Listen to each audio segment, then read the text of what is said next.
Bien,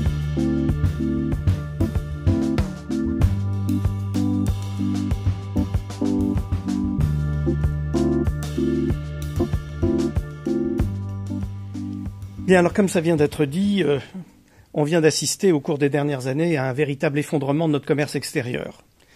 Sur les 10 dernières années, la France a perdu à peu près le quart de ses parts de marché.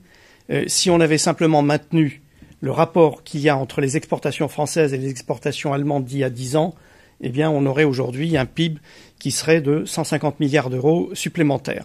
Donc la vraie donnée de base, c'est celle-là, effondrement de nos parts de marché à l'étranger, et qui lui-même s'explique largement, je vais y revenir, par un effondrement industriel. On a assisté à une désindustrialisation violente en France.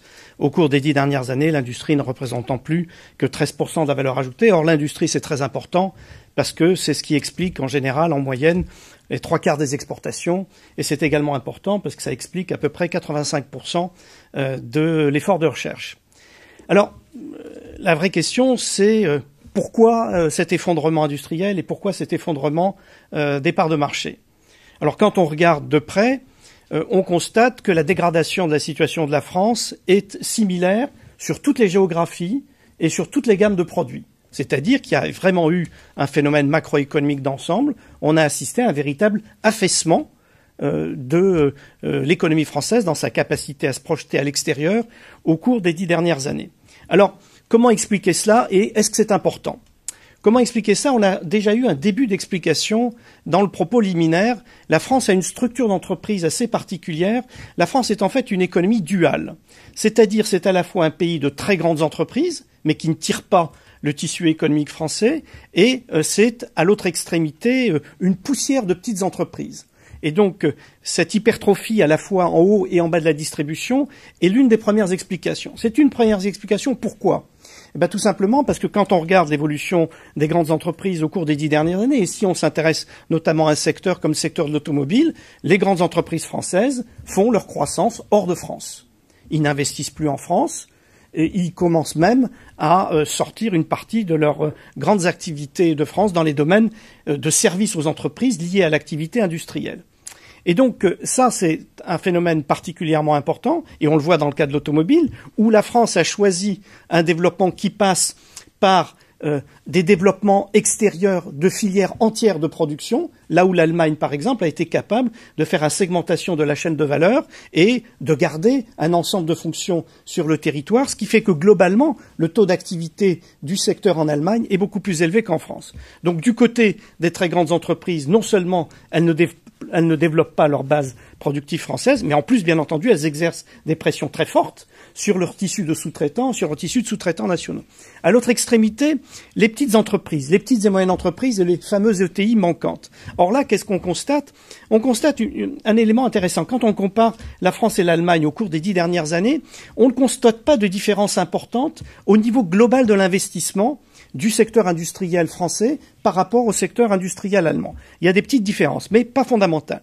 Les vraies différences qu'on constate, c'est les niveaux d'investissement par taille d'entreprise. Et c'est là où notre structure et notre distribution par entreprise est importante. Parce qu'en gros, les petites et moyennes entreprises françaises investissent moins, exportent moins, développent moins, innovent moins que les entreprises allemandes. Et ça, bien entendu, ça finit sur la distance par avoir des effets importants. Pourquoi cette situation? Eh bien, là aussi, un résultat très important, c'est que sur les 10 dernières années, l'excédent brut d'exploitation des entreprises françaises a baissé d'à peu près 15%, alors qu'il a augmenté d'à peu près 65% dans le cas de l'Allemagne. Et donc là, on est au cœur du problème. Des entreprises faibles, dont les marges ne s'accroissent pas, dont l'excédent brut d'exploitation baisse par rapport à l'Allemagne, qui au contraire peut accroître ses marges et développer son excédent brut d'exploitation, ça veut dire quoi? Ce sont des entreprises qui peuvent moins prendre le risque de l'exportation, moins prendre le risque de l'innovation et qui du coup investissent moins en R&D et investissent moins également en nouvelles technologies de l'information et de la communication.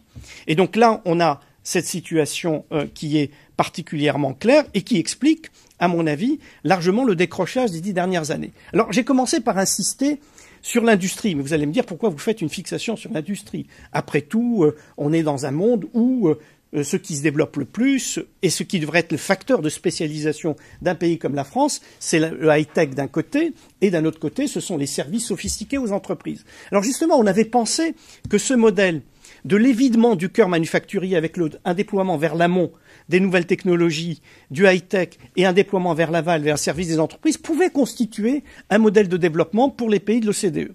L'expérience montre que ce modèle ne fonctionne à peu près que pour les États-Unis et qui n'a pas fonctionné pour la France en particulier. En d'autres termes, l'effondrement du cœur manufacturier n'a pas permis le redéploiement vers l'amont ni le redéploiement vers l'aval dans des proportions significatives. Et ça constitue un problème d'autant plus important que nous sommes en train de redécouvrir avec la crise européenne actuelle l'importance du facteur industriel et que nous sommes en train de redécouvrir ce que j'appellerais la contrainte extérieure. On pensait qu'avec l'euro, la contrainte extérieure avait été à peu près abolie. Ce n'est plus le cas.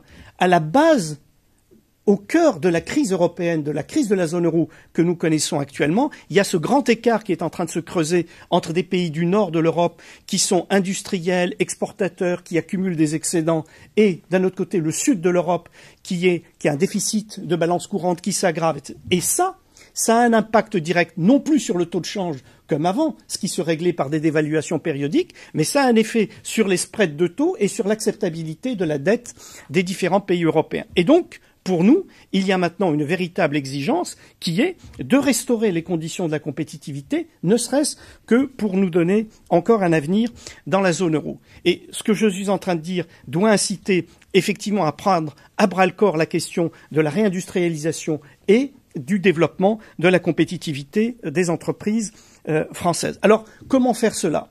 À mon avis, il y a deux horizons qu'il faut distinguer.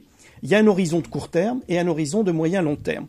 L'horizon à court terme, c'est que si on est d'accord pour estimer qu'il y a un vrai problème de compétitivité et qu'on a perdu à peu près 10 points de compétitivité coût par rapport à l'Allemagne au cours des 10 dernières années, ce qui a aggravé le problème de la compétitivité hors coût qu'on avait déjà, eh bien, c'est ces points de compétitivité qu'on a perdus qu'il faut retrouver. Et pour les retrouver, retrouver de la compétitivité coût, ça passe par la baisse des coûts. Et dans le cas de la France, ça ne peut passer que par un transfert d'une partie des charges sociales sur des bases fiscales plus larges, type CSG ou TVA.